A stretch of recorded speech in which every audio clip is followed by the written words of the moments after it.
এই যে ঈদের তৃতীয় দিন আমাদের বাসায় আজকে বিরিয়ানি রান্না হয়েছে, সো বিরিয়ানিটাই সার্ভ করে দিচ্ছি। কারণ পোলাও, রোস্ট, গরু এগুলো খাওয়া হয়েছে বলে আজকে আমরা একটু বিরিয়ানি খাওয়ার আবদার করেছিলাম আম্মুর কাছে। আমার ফ্রেন্ড এসেছে বাসায়, সো ওর জন্য স্পেশালি বিরিয়ানিটা করলাম।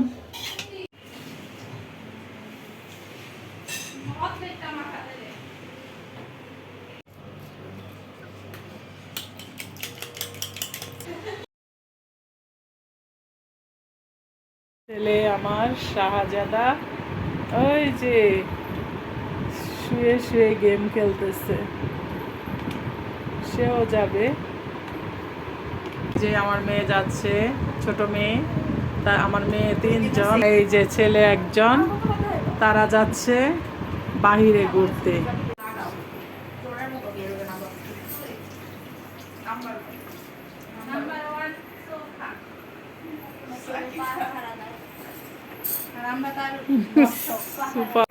এই যে আমার মেয়েরা, আমার মেয়ের বান্ধবী, এটা মানে মেয়েরা বলতে আমার মেয়েরাই সবাই,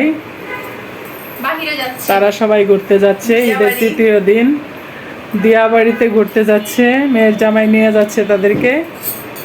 ছেলে কোথায় আমার? আসসালামু আলাইকুম। আমি আজকে দুপুর থেকে আমি আমার ব্লগটি শুরু করলাম রান্নাবান্না শেষ করে। এখানে আলু ভর্তা, ঈদের আজকে 4র্থ দিন, কারণ 3য় দিনও আমি আলু ভর্তা করেছি, ডাল রান্না করেছি, কারণ ওটা দেখাই নাই। আর আজকে রান্না করেছি কারণ মাংস আর খেতে ভালো লাগতেছে না, মনে হচ্ছে অনেক দিন ধরে মাংস খাচ্ছি, তাই শুটকি রান্না করলাম আজকে। খাওয়া হয়ে গেছে, অনেকেরা খেয়ে ফেলেছে। আর এখানে করলা ভাজি, আর এটা আলু ভর্তার জন্য ভেজে নিয়েছি তেলে। আর এই যে শুকনা মরিচ আর পেঁয়াজ ভেজে নিয়েছি। আর এখানে হলো সাজনা দিয়ে মসুরির ডাল, টমেটো, সাজনা।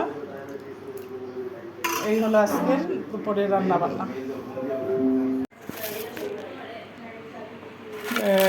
এই যে আলু ভর্তার জন্য আমি মরিচ কষলিয়ে নিচ্ছি। আমার ছেলে বলতেছে সে আলু ভর্তা ছাড়া আজকে খাবে না, তার কাছে আর মাংস ভাল লাগতেছে না, তাই আমি আজকে আলু ভর্তা,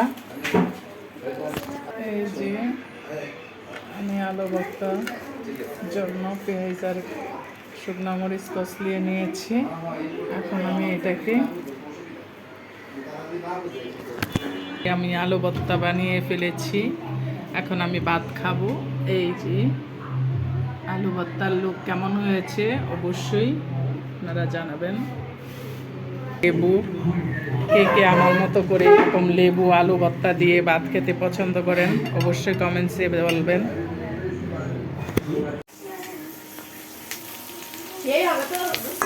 এখানে আমি ছেলে খাবে নুডলস রান্না করতেছি, অথচ বিরিয়ানি রয়ে গেছে কতগুলি,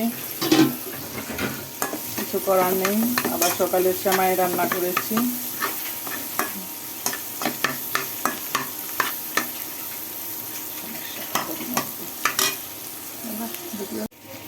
এই যে নুডলসটা আমি দিয়ে দিচ্ছি।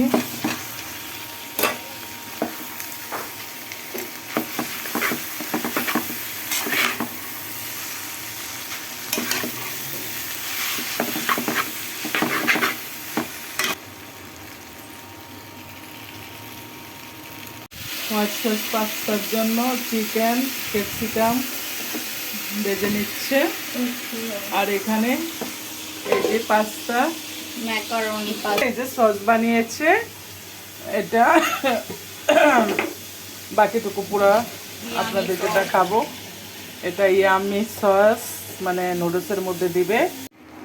এই যে হোয়াইট সস পাস্তা রেডি হয়ে যাচ্ছে। চিজ দিয়ে ওভেনে তারপরে চিজ দিয়ে মানে ওভেনে বেক করবে। এই যে মেয়োনিজ, এখানে মেয়োনিজ দেওয়া হচ্ছে হোমমেড। কিছুটা দিব, কিছুটা খাবে, এইভাবে জন্য রাখছি।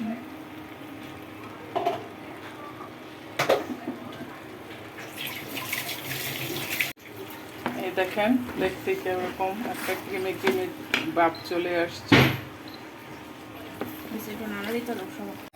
এখানে বেকড হোয়াইট পাস্তাটা আমি বেকড করে নিয়েছি। এটা দেখতে কিন্তু অনেক লোভনীয় হয়েছে, বাহিরের মতোই হয়েছে দেখতে। একদম পিজা পিজা লাগতেছে এটা খেতে অনেক মজা হবে। যদি দেই ভালো বানাইতে পারি তাহলে একটা রেসিপি গাইস, না বিক্রি করব। এই যে হোয়াইট সস পাস্তা, মানে বলার বাহিরে এত মজা হয়েছে, মানে সেই মজা।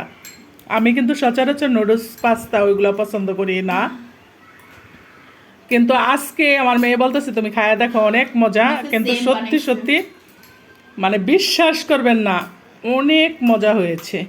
তাই আমি খাচ্ছি। দেখেন এই যে দেখেন, এটা কিন্তু আমরা বাহির থেকে বেশিরভাগ মানে গাইস, আমি মুরগি রান্না করার জন্য পেঁয়াজ আলু ভালো করে ভেজে নিচ্ছি।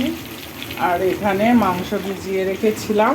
মাংসটা অবশ্য রোজার মধ্যে একদম মেরিনেট করে রেখেছিলাম, মানে রান্না করব বলে। আর সেদিন হয়তো বা গরুর গোস্ত রান্না করেছিলাম, তার জন্য চিকেনটা রান্না করা হয়নি। আর এই যে ওয়েদার কি দেখেন, কি অবস্থা, বৃষ্টির, অনেক বৃষ্টি হচ্ছে। আমি এখন জানালার পাশে দাঁড়িয়ে দাঁড়িয়ে ভিডিও নিই। গাইস, এই যে আমি মুরগি বসিয়েছি, হয়েও গেছে।